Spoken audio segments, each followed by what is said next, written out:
Olá pessoal, hoje vamos falar sobre origem, evolução e diversidade de mamália, classe mamália, né?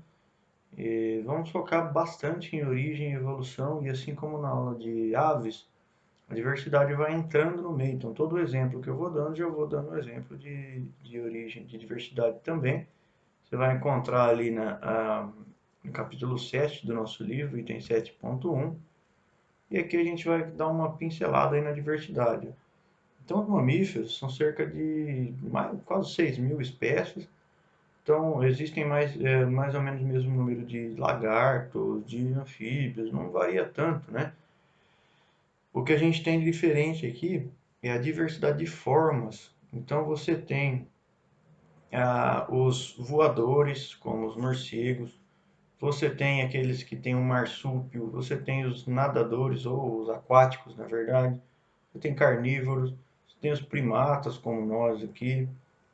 O menor mamífero conhecido é esse carinha aqui, ó, esse pequeno morceguinho aqui lá da Tailândia, de Myanmar Kiti. O adulto dele aí chega do tamanho de uma falange nossa, né? O maior em contrapartida é a baleia azul, né, que chega a mais de 30 metros de comprimento. Lógico que a gente está considerando só organismos viventes aqui. Tem alguns que têm muitos filhotes a cada ninhada, como a gente vê o gambá de orelha branca desse lado, e outros como nós, que tipicamente temos poucos filhotes por ninhada, só um, e temos a gestação bastante longa. Então, os mamíferos menores geralmente têm mais filhotes e gestações mais rápidas. Se pensar em cachorro, por exemplo, é 3, 4 meses. Se você pegar um elefante, é 2 anos. Esse é um padrão bem estabelecido. Então, os mamíferos ocupam basicamente todos os ambientes, ambientes aquáticos, marinhos, como essa cachalote aí, ambientes terrestres, como a onça pintada, o nosso grande felino brasileiro, o ambiente aéreo, como esse morcego. E a diversidade está bem distribuída, se a gente for pensar, né? Mas, então, tem aqui embaixo os morcegos, com 20% das espécies, né? A gente não conhece tantas, porque eles vivem mais, têm hábitos mais crípticos, né? Os insetívoros, né, os pequenininhos ali, os primatas, 8% é uma grande diversidade então da nossa ordem aqui. Marsupiais como canguru, gambá, carnívoros, que inclui os felídeos, os canídeos e aí por diante. Os artiodáctilos, né, que inclui os cervídeos, por exemplo, e a grande maioria de roedores, né, desde os ratos, ratão banhado, os capivaras, a lista é bastante grande.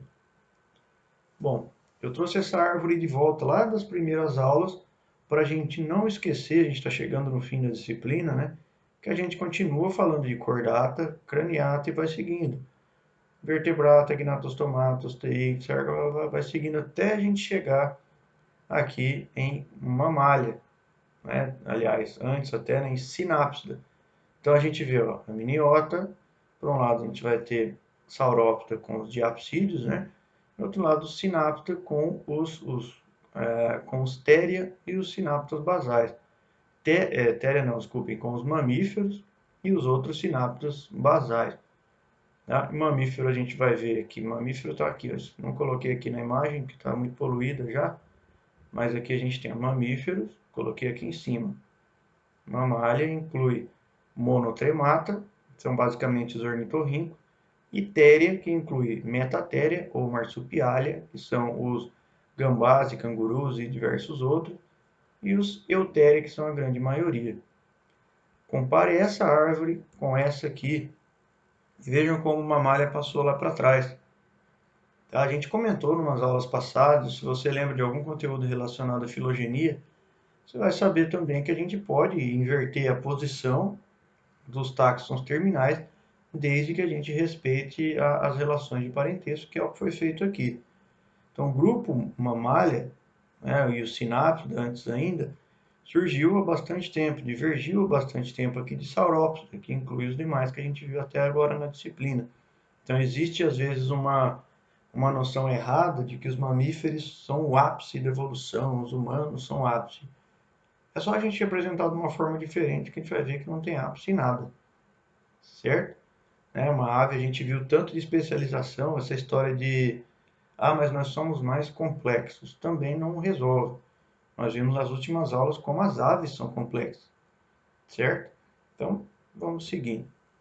Bom, essa figurinha eu tirei lá do Pogue, né, do livro que eu tenho comentado com vocês aí, que é um livro texto mesmo da disciplina, né?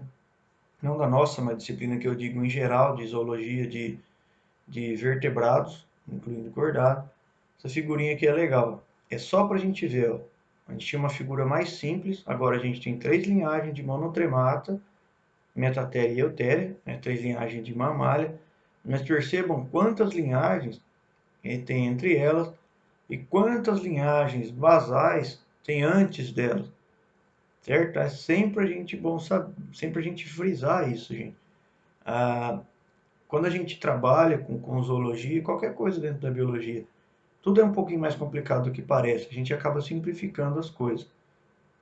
Lógico, senão nem cabe, né? Se a gente não seria só, a gente seria especialista demais, vamos dizer assim, né? Bom, os mamíferos, eles evoluíram há cerca de 280, 250 milhões de anos.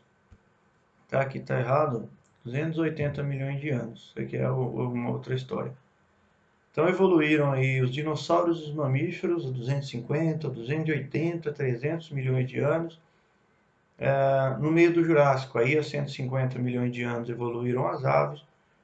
65 milhões de anos, entre 50 e 65 milhões de anos, houve a grande extinção dos dinossauros.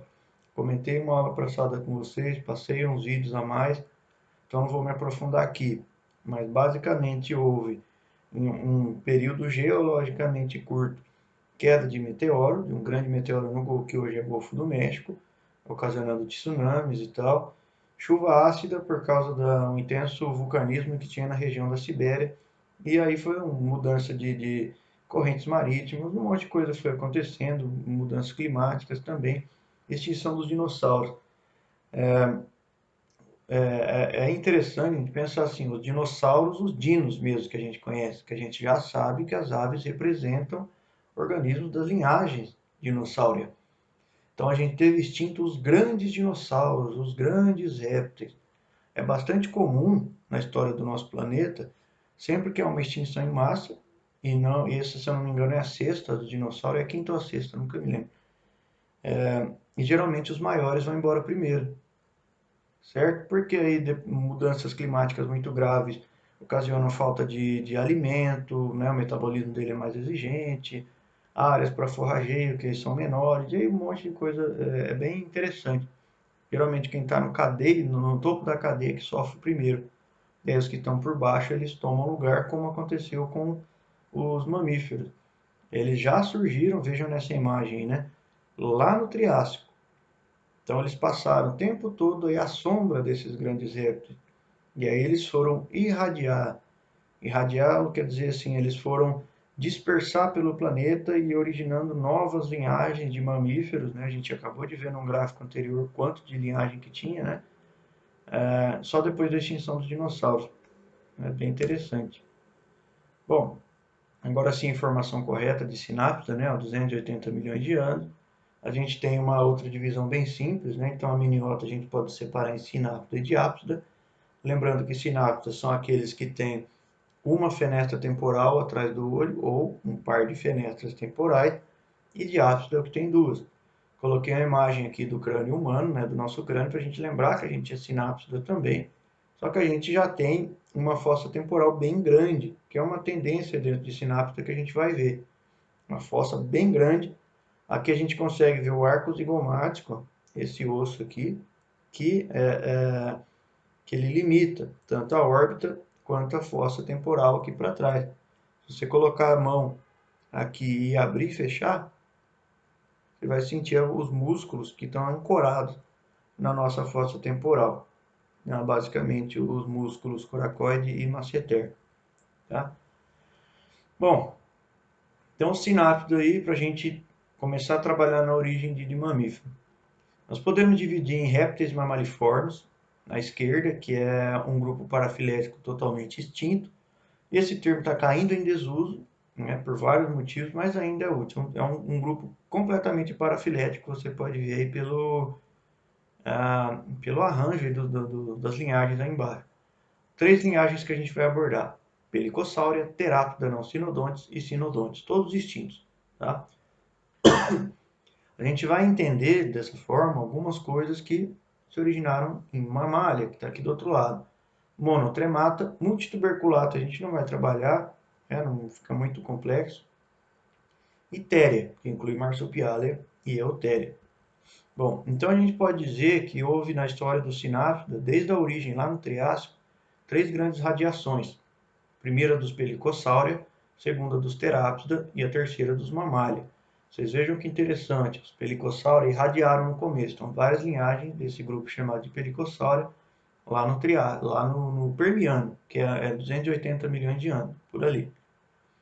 Terápida foi a segunda irradiação, já seguiu mais ou menos a sequência temporal, né? 250, 200 milhões de anos. Para ter irradiação de Mamália, esperou-se aí cerca de 150 milhões de anos.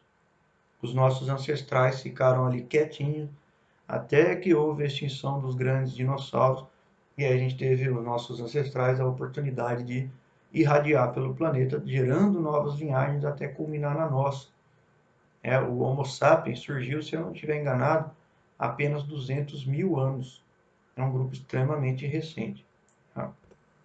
Bom, falando primeiro sobre Pelicossauria. Primeira grande característica que surgiu, que é retida na gente, quando eu me refiro a gente, mamália, tá? Fenestra temporal, como a gente vê naquele crânio ali embaixo. O crânio e o dono do crânio, Dimetrodon, um representante que tem essas costelas dele bem alongadas, né, para cima. Interessante.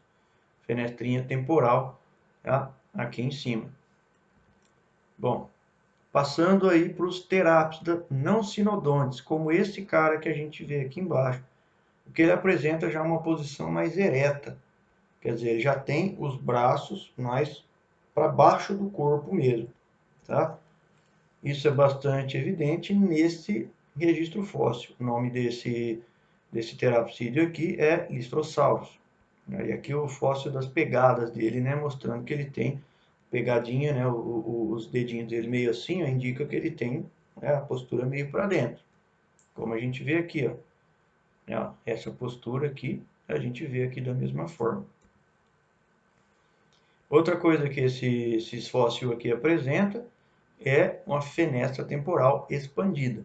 Aqui a gente está pegando representantes, então você sabe que aqui é um representante da linhagem. Tem outros terápida que apresentam essa fenestra temporal bem grande. Aqui é a órbita e aqui a narina. Chegamos nos sinodontes, estamos quase em mamália. Sinodontes, esses carinhas aqui, ó, como o oligoquifos, que apresenta redução das costelas lombares. Começa a pensar em você mesmo, né? Se você tocar no seu corpo, você vai ver você costelas torácicas, fechando a caixa torácica, mas não tem costelas lombares. Outra coisa aqui que esses caras apresentam é uma fossa massetérica no dentário. O dentário é um dos ossos que compõem a mandíbula. Fossa massetérica é uma depressão bem aqui, ó. Vou mostrar aqui para vocês uma imagem no crânio humano para entender o que é a fossa massetérica, que é a parte da maxila inferior. E aí vocês percebam aqui a grande importância desses caras aqui, ó, comparando com o humano, né? A grande importância do surgimento da fossa massetérica é a possibilidade de inserção de uma musculatura da mordida muito forte, além de outros músculos mais complexos. Então aqui a gente tem o músculo pterigoide de uma forma, né, o medial, o outro aqui. A gente vai ter músculo lateral, vai ter uma diversidade grande de músculos. Então, quando a gente fala de mamífero, nós somos o único grupo que tem a capacidade de mastigação propriamente dita, de fazer movimentos de abre e fecha, mas também para frente e para trás e movimento lateral, né, da parte de baixo, lógico, não é só assim. Tá? Bom, chegamos em mamália. Tá? O que temos de novidade aqui para os mamálios? Uma coisa interessante é que aparece pela primeira vez, né, por exemplo, no Megazostrodon, aí, que é um fóssil bem basal de mamália, o esmalte, o dente com esmalte. tal, o esmalte que dá dureza, né, da mordida e tal, então, para exploração melhor do alimento. E também a oclusão dos molares. Os nossos molares, e o desse cara aqui também, eles encaixam um no outro. Tá? Como a gente vê aqui, ó, oclusão quer dizer fecha completamente. Se você fechar aqui, não vai passar nada. Isso é extremamente importante. De lá na frente, na outra aula, nós vamos falar sobre a evolução da sucção do leite. Perceba aí, ele forma uma espécie de um canal para formar pressão e conseguir sugar leite ali. Tá?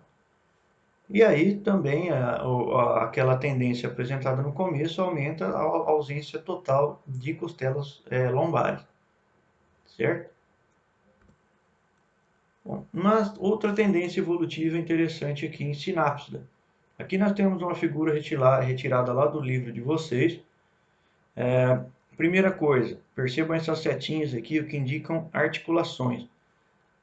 Ocorre aqui uma coisa que eu vou falar nesse slide e não vou falar no próximo, tá? Por isso que eu estou chamando a atenção aqui. Aqui a gente tem uma articulação entre vários ossos e apontada só uma aqui, articular quadrado. Aqui duas articulações e aqui apenas uma. Então, quando a gente vai de Pelicossauria, Sinodonte e Mamália, a redução para um número só, mamífero é uma apomorfia dele, uma articulação apenas entre o crânio e a maxila inferior. Tá? Os ossos que nós vamos focar aqui, gente, é principalmente esses relacionados à abertura da boca, ao dentário. Tá? Vamos ver alguma coisa sobre ele. Tendências evolutivas. Primeiro, a expansão da fenestra temporal. Quando a gente pega aqui um pelicossauro, a fenestra temporal pequenininha, órbita, fenestra temporal. Aí vai aumentando, já falei para vocês do arco zigomático, esse osso aqui, certo? Aliás, para trás, desculpa. Esse osso aqui, representado aqui em cima, para frente e para trás aqui. Tá? Quando a gente pega aqui, a gente nem percebe mais uma espécie de um orifício, né? Mas isso aqui é a abertura temporal expandida. Tá? Desenvolvimento da mandíbula também. Ó, aqui a gente tem representado mais ossos, subangular, angular, o próprio dentário aqui, o articular. Quando a gente vem aqui para cima, a gente já tem a mandíbula, a maxila inferior, na verdade, com muito poucos dentes, muito poucos ossos. Tá? E a diferenciação dentária. Eu estou pulando esse do meio, tá, gente? Porque é mais fácil da gente fazer a comparação, né, do mais distante para o mais próximo. Então, os dentes aqui do pelicossauro é praticamente todos iguais. Quando a gente vem aqui para cima, tem uma diferenciação, uma especialização dos dentes. Dente para cortar, dente para perfurar e rasgar e dente para dilacerar, certo? Incisivos, os caninos molares e pré-molares e molares. Tá? Essa redução no número de ossos mandibulares, né, possibilitou o desenvolvimento do nosso ouvido interno. Se a gente pega aqui, ali embaixo, a gente tem o pelicossauro e aqui o mamífero. Tá? A modificação ou desaparecimento, né, na verdade modificação dos ossos articular, quadrado e da columela levaram ao desenvolvimento do estribo da bigorna e do martelo, ossículos do nosso ouvido interno. A gente falou deles lá no início das aulas, se eu não me engano, de répteis, alguma coisa assim. Tá? Os pelicossauros são bem semelhantes, né, aos primeiros répteis, se você pegar ali. Né? Vamos dar uma olhada aqui, ó. Que interessante essa modificação. Pela cor você identifica qual osso deu origem a qual estrutura.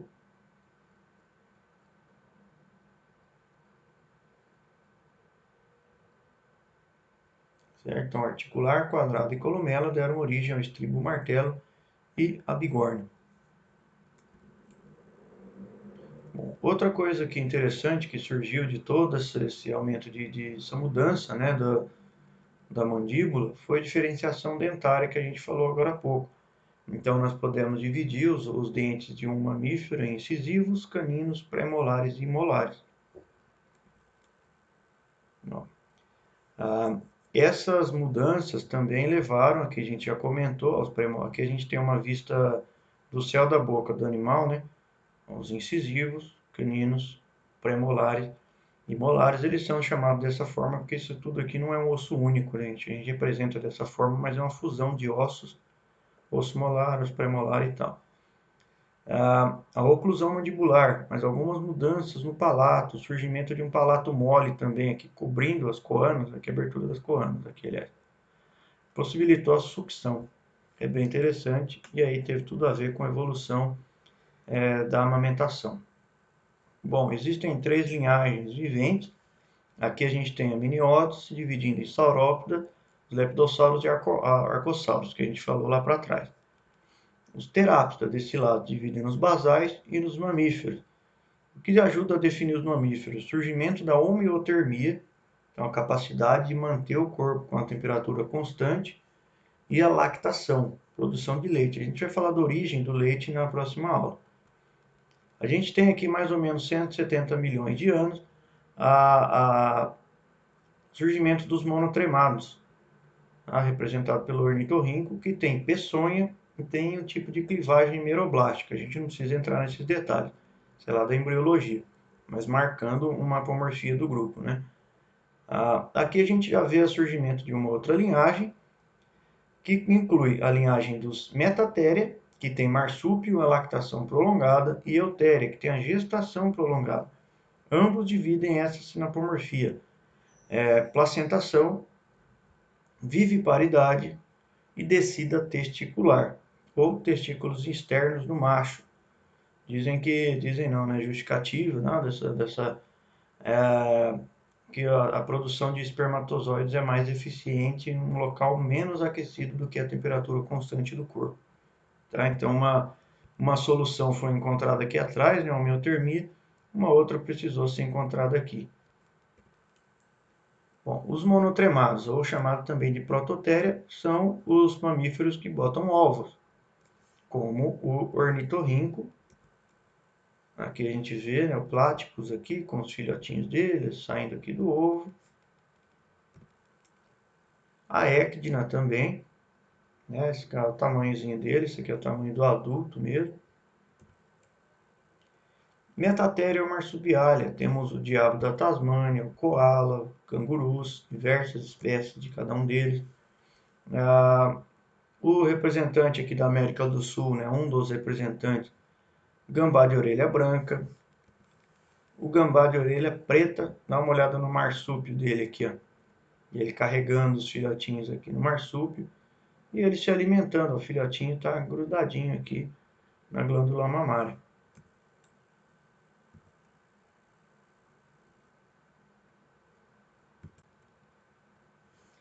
Vamos dar uma olhada aqui num vídeo que mostra uma fêmea de um canguru tendo filhotinho. Quem não gostar muito de ver essas coisas pode passar, mas ele está saindo ali pela vagina da fêmea. Ela vai, esfrega as mãos e a língua, ela meio que esfrega aquele líquido que saiu ali para indicar para o filhotinho o caminho para dentro do marsúpio. Tem gente que acha que o canguru nasce dentro do marsúpio, mas não.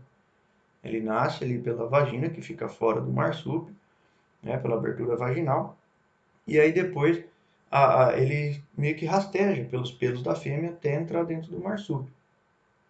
Ele está entrando na bolsa marsupial.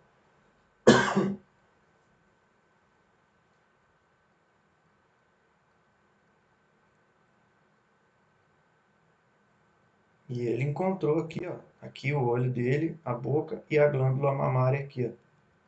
Certo? Ó a glândula mamária aqui, ó. Os bracinhos dele aqui. Então ele nasce bem pouco desenvolvido. Por isso que a gente falou que é lactação prolongada. Enquanto os placentários, como nós, temos a gestação prolongada, aqui a gestação deles é curta. Vocês percebam que o filhote nasce bem imaturo. Pensando no desenvolvimento mesmo, né? E aí ele termina o desenvolvimento dentro do marsúpio. Ele pode viver ali, dependendo da espécie, até 2, 3 anos, saindo e entrando. Tá? Chegamos nos eutérios, no placentário, nós vemos uma placentona aqui, né, ligada pelo cordão umbilical. E eu vou deixar para vocês, a diversidade nós vamos abordar um pouquinho mais na próxima aula. 2 vídeos aí, O primeiro, A Ciência do Leite, né, desse cara aqui, tem que colocar a legenda nele, mas é facinho, a legenda é bem boa, que explica um pouquinho da origem do leite como ele é produzido dentro do corpo, como o filhote acessa ele. E o outro vídeo aqui, vocês devem conhecer, né, de nome, do Pirula, canal do Pirula e tal, que mostra a evolução e dispersão dos mamíferos. Beleza? Então, até a nossa próxima aula.